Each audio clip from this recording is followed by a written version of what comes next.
बिस्मिल्लाहिर्रहमानिर्रहीम, अस्सलाम वालेकुम। मैं हूं मखदूम शहाबुद्दीन। 11 दिसंबर 2025 जुमेरात का दिन।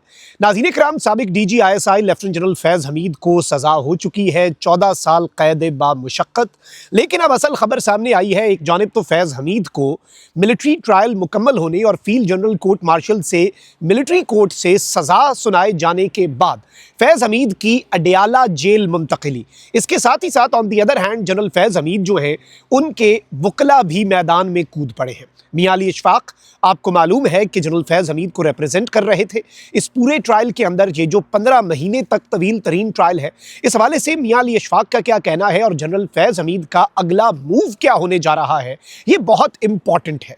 इसके साथ ही साथ on the other hand general Faiz Hameed का जो ट्रायल है, इस चीज़ को समझना होगा कि ISPR की प्रेस रिलीज में जो नुक्ता है उसकी वजह से अब एक और ट्रायल शुरू होगा और वो ट्रायल कंप्लीटली डिफरेंट होगा। और उस ट्रायल के अंदर क्या general Faiz Hamid would be the only accused या उनके साथ कुछ को एक्यूज्ड भी होंगे, उनके साथ कुछ शरीक मुल्जिमान भी होंगे, इस हवाले से भी सिक्योरिटी ज़राए क्या बता रहे हैं, मैं सारी डिटेल्स एक एक करके आपके सामने रखता हूँ। सबसे पहले तो नाज़रीन किराम, ये इस वक्त खबरें आ रही हैं कि अडियाला जेल के अंदर इंतजामात किए जा रहे हैं। ऑब्वियसली आम कैदियों के साथ तो नहीं रखा जा सकता, जैसे इमरान खान को आम कैदियों के साथ नहीं रखा गया, बल्कि उनके लिए एक बड़ा ही आइसोलेटेड किस्म का सेल जो है वो तैयार किया गया है, जिसके आसपास जो सेल्स हैं वो भी खाली हैं। उसी तरीके से जनरल फैज़ हमीद जो है उन्हें भी इस वक्त ये इतलात आ रही है कि अडियाला जेल ही मुंतकिल किया जाएगा और उनकी सज़ा, by the way usually trials के अंदर भी ऐसा होता है कि जब से आपका ट्रायल शुरू हो रहा हो और जब से आप कैद में हो उस वक्त से आपकी सज़ा का इत्तलाक होता है। लेकिन जनरल फैज़ हमीद की जो 14 साल की सज़ा है उसका आगाज़ आज से हो रहा है, यानी 11 दिसंबर 2025 से। आज उन्हें मुंतकिल किया जाना है जेल में, जहाँ पर बाज़ाब्ता वो अपनी फिर जो टर्म है वो उनकी स्टार्ट हो जाएगी 14 साल की। और इस सब के अंदर दो तीन बड़ी अहम तरीन चीज़ें हैं।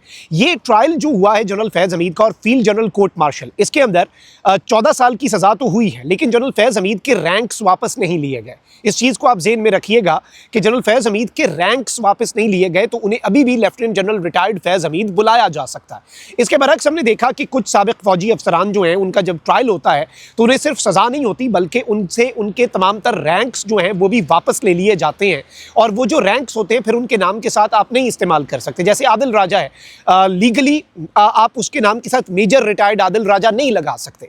लेकिन इसके साथ ही साथ एक और दरवाज़ा खुला रखा गया है और वो है ट्रायल का। जनरल फैज़ हमीद के हवाले से जो बात कही गई है कि जी एक और केस जो है, और ये जो सियासी पुश्तपनाही का मामला है, प्रेस रिलीज़ के अंदर जो आखिरी लाइन है कि सियासी अदम इस्तेहकाम और मज़मूम सरगर्मियों में मुलव्वस होने के दीगर पहलू जो हैं वो अलग से देखे जा रहे हैं। अच्छा, अब इसमें इंपॉर्टेंट चीज़ ये है कि ये जो केस है सियासी पुश्तपनाही और दीगर मामलात, अगर तो ये इस ट्रायल के अंदर होता और एक ही केस होता तो फिर एक साथ सज़ा होती। तो इसका मतलब है कि उसका अलग से ट्रायल शुरू होगा, वो एक अलग से फुल फ्लेज किस्म का केस है। और उस केस का अगर ट्रायल शुरू होता है तो तब जाकर पता चलेगा, क्योंकि वो अभी इन्वेस्टिगेशन के फेज़ में है, कि उसमें फैज़ हमीद के साथ को एक्यूज्ड किसे डाला जाता है और कोर्ट मार्शल की जो कार्रवाई है उसके अंदर क्या कोई सिविलियन भी इनके साथ शामिल होता है।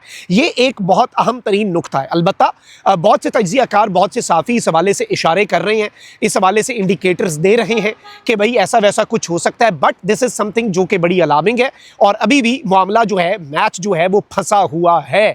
अभी भी बहुत से कार्ड्स जो हैं वो दोनों साइड्स ने अपने सीने से लगा कर रखे हुए हैं। तो फैज़ हमीद वाला केस जो है वो मजीद यहाँ से बिगड़ भी सकता है। एंड हो सकता है कि अगला जो इनके ऊपर इल्ज़ाम है जिस पर अभी तहकीकात हो रही हैं, जब उसका ट्रायल हो तो फैज़ हमीद को इस सज़ा से भी बड़ी सज़ा और उनके रैंक्स तक वापस लेने की बात जो है वो भी हो सकती है। और उसमें मजीद कुछ सिविलियंस जो हैं उनके शामिल होने की उस ट्रायल के अंदर। And this can also be a reason कि फैज़ हमीद जो है वो अडियाला जेल मुंतकिल किए जा रहे हैं। अडियाला जेल मुंतकिली की खबरें आ रही हैं क्योंकि इस वक्त नाज़रीन किराम सिक्योरिटी इंतजामात जो है वो किए जा रहे हैं ज़राए के मुताबिक।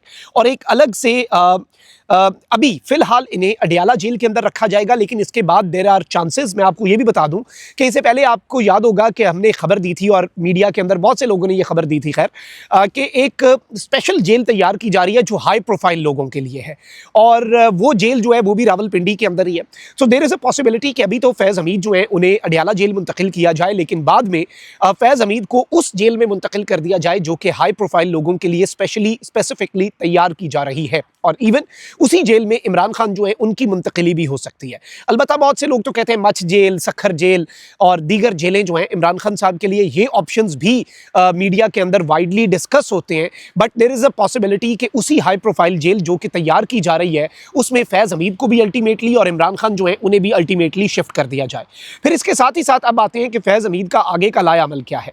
जनरल फैज़ हमीद की सज़ा पर उनके वकील barrister Mian Ali Ashfaq, one of the finest lawyers, आपको मालूम है मियां अली अशफाक जो है उनकी जो खिदमात हैं फ्रीडम ऑफ एक्सप्रेशन और दीगर मामलात के हवाले से भी, और जितने वो केसेस लड़ते हैं, मियां अली अशफाक जो है उन्होंने रद्द अमल दिया है। उन्होंने कहा है कि जनरल फैज़ की सज़ा हम चैलेंज करेंगे, मेरे पास पहले से सज़ा चैलेंज करने की हिदायत मौजूद हैं, फैसले की कॉपी और मुतलका रिकॉर्ड के लिए दरखास्त मिलिट्री कोर्ट में हम दायर करेंगे, 40 दिन के अंदर कोर्ट ऑफ अपील में अपील फाइल करना ज़रूरी है, हम इस दौरान अपील ज़रूर दायर करेंगे। Now this is a big news.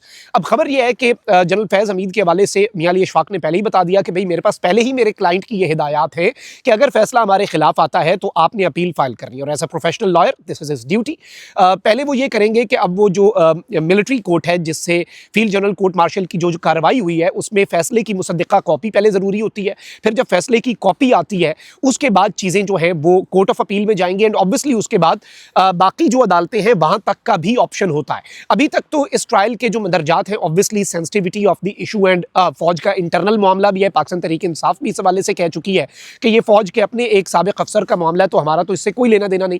तो फौज के इंटरनल मामलात, इसीलिए ये एक ओपन ट्रायल नहीं है कि जैसे ट्रायल के अंदर होता है कि भाई इल्ज़ामात हैं, गवाहान हैं, आ रहे हैं, सारी चीज़ें रिपोर्ट हो रही हैं, तो इस तरह की कोई चीज़ जो है वो मिलिट्री कोर्ट्स के मामलात के अंदर रिपोर्ट नहीं होती। और ये तो जनरल फैज़ हमीद तो एक मिलिट्री पर्सनल रहे हैं, तो ऑब्वियसली इनके ऊपर तो डायरेक्टली मिलिट्री का कानून जो है वो लागू होता है, तो कोर्ट ऑफ अपील की कार्रवाई जो है वो भी सामने नहीं आ पाएगी। लेकिन अगर वहाँ से भी मामलात जो हैं वो इनके खिलाफ होते हैं जनरल फैज़ हमीद के, तो अल्टीमेटली फिर शायद उन्हें हाई कोर्ट्स तक जाना पड़े, और वहाँ पर फिर ऑब्वियसली ये देखना होगा कि क्या ट्रायल ओपन होता है या बंद कमरा होता है, क्योंकि सेंसिटिविटी ऑफ द इशू और तमाम तर चीज़ें जो हैं वो सामने आती हैं। लेकिन मैच जो है वो अभी भी फंसा हुआ है, और मुक़्तदरा जो है उसने भी बहुत से कार्ड्स जो हैं वो अपने सीने से लगा कर रखे हुए हैं। अलबत्ता अभी बहुत से PMLN के अकाउंट्स हैं जो ट्वीट कर रहे हैं जनरल बाजवा, जनरल फैज़ और इमरान खान की तस्वीर, कहते हैं कि एक रहता है, 2 डाउन 1 टू गो।